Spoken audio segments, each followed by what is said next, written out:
Hey, what's up everyone? Welcome to Paris. So today is the morning of the Paris Marathon, and I'm going to be getting some shots. Also, I'm going to be answering a very popular question: is a mirrorless camera good for sports? Specifically, the Fujifilm X-H1. So if you've seen in some of my Instagram stories and other stuff, you'll know that I picked one of those up. And yeah, today I'm going to be testing it for the marathon and some sports photography. Now, this isn't my first time shooting the marathon. It is my first time doing it in Paris though. So I've made previous videos on the London Marathon, and they are always such great events, so I hope this video is going to be fun, and I hope you enjoy today. Of course, you guys all know that, but check out this bridge. Happened upon this by chance. This is really cool. In fact, I don't know, is this the one in Inception? Is this in Inception? I'm not sure.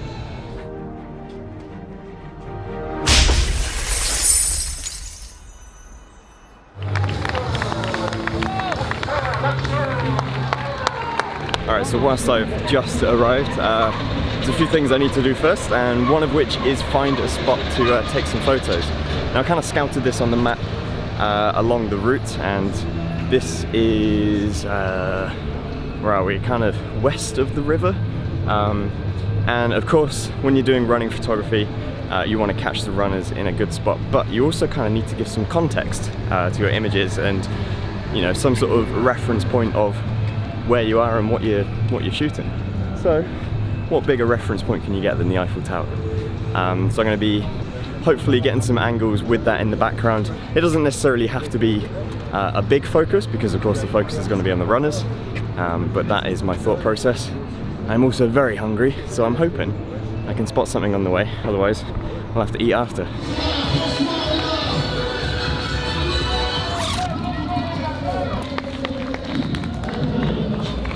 Alright, so a lot of the runners are coming through now. I did also just sneakily go and sit in a cafe and get some breakfast, because I realised I actually need some energy for this.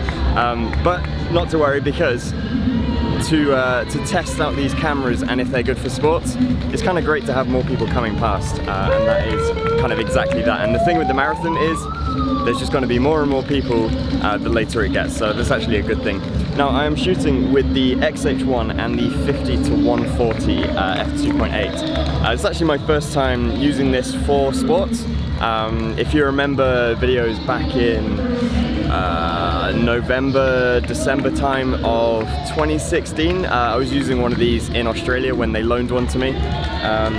And yeah, it's a great lens. I love this focal range. It's also super sharp, incredibly crisp. I'm looking forward to shooting with it today. So I'm going to be shooting around 0.02 of a second, wide open at f2.8, and then my ISO at auto. And of course, I've got the battery grip on, and I've set it to boost mode, which should allow a much faster shutter count. I think it's about 10 frames a second, maybe 11 frames a second, I'm not actually sure.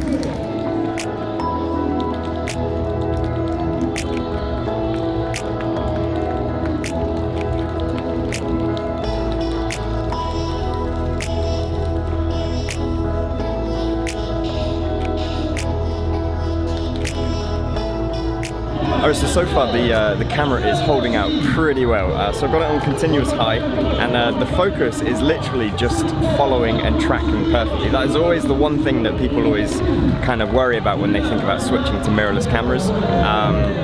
Is the focus going to be good enough? And yes, it definitely is. Now it's kind of been a long time coming. I mean, some cameras have had great focus, you know, for mirrorless. So for example, the Sony a6000 series, they've just kind of like really stepped it up a gear.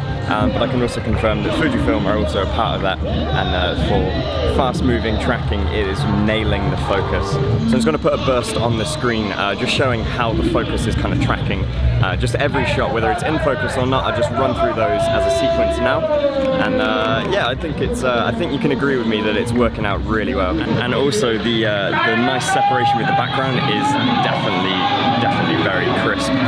And very like aesthetically pleasing. It's a nice sort of like soft bokeh.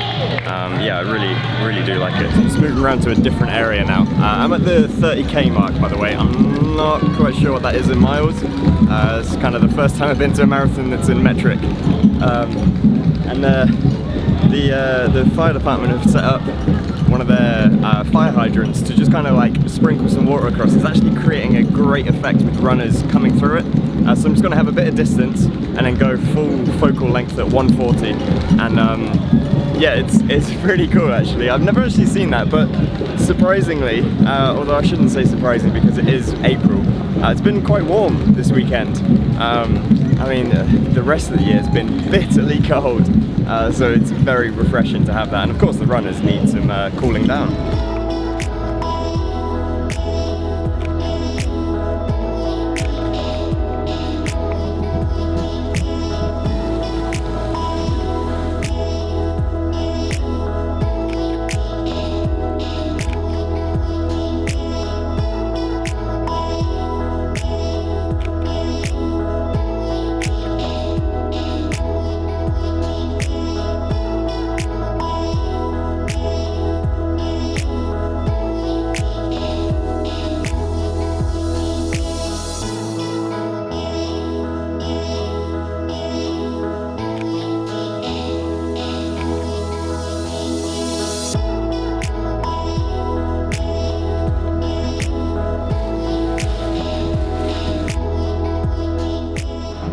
One thing I always love about public sporting events is the atmosphere is always amazing.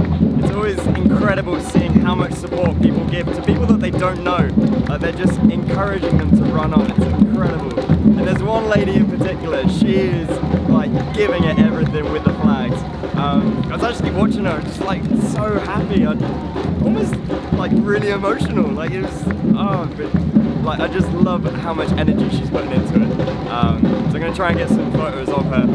And of course, when there's drums about, spirits are lifted. Like it is good here. It is a happy day, sunny day.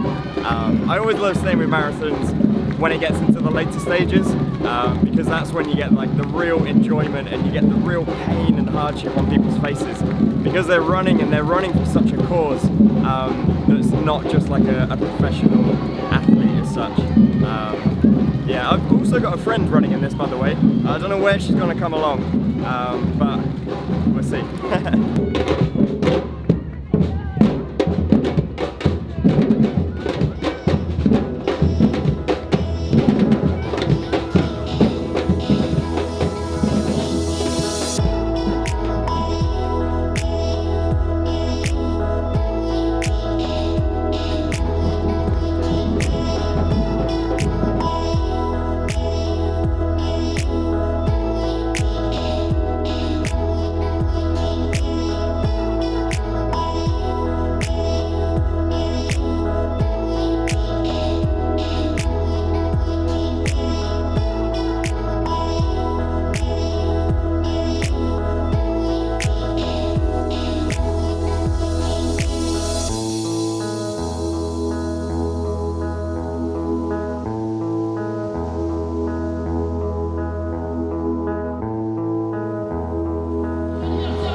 This is pretty much coming to the end of the day now, and the last few runners are coming through, and I've kind of just been sat around for a little bit collecting some of my thoughts.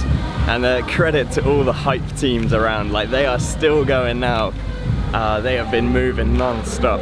It's just amazing seeing how much support there is for people. But yeah, I love coming to marathons. It's just such a happy feeling, like it makes the city happy. But anyway, I'm going to end this video here, and I'm going to run through a few of my thoughts on what this has been like. Alright, so shooting sports with the X-H1 and the 50 to 140. So first of all, the main thing really is the focus. That is the talking topic for when you're doing sports, and it has performed. It performed really well. Actually, better than I thought it was going to. I knew it was going to be good, but yeah, it's just worked really well. And the other thing is, and I guess the beauty of doing mirrorless, is you can see your exposure through the EVF as you're shooting. So I just kind of knew that I was already getting great exposures. That's one thing when you're doing DSLR work, especially with sports, and if the lighting's changing and you do kind of have to be specific on your stuff but also fast, you can get missed shots. But I feel like I got more shots like perfect and nailed than what I would with a DSLR, which is kind of cool. I also tried a few of the different focusing modes, but generally speaking, I mainly just left it on standard, and that seemed to work better than everything else. So what's great with the autofocus sensitivity and tracking that you can change is that it can pretty much just be customized to whatever environment you're in. So you can lower the tracking speed, you can also raise or lower the sensitivity. So that means that you could kind of have focus on something, and if someone runs in front of it or whatever, it maintains focus. Or you could change it to be nailing the focus on any obstacle that comes in front, which of course is probably not what you want, because when there's a lot of activity about, your focus is all over the place. The other issues with this that I was kind of like aware of or trying to keep my eye on is if it was going to overheat. Didn't do that at all. It worked out really great, and I don't know what it would be like on, say, an X-T2 with a smaller body. That potentially could overheat, I reckon. I don't know. I'm only going by my experience with Sony cameras, which definitely do overheat. But maybe due to the larger grip and everything, the heat sink on it just seems to work really well. And yeah, I'm pretty pleased with it. I've not seen all the images yet, so I'll throw those on the screen for you to enjoy now, and I will check back with you again in Paris for another video. So make sure you do subscribe to this channel if you haven't already, and I'll see you later. Thanks for watching, everyone. Bye bye.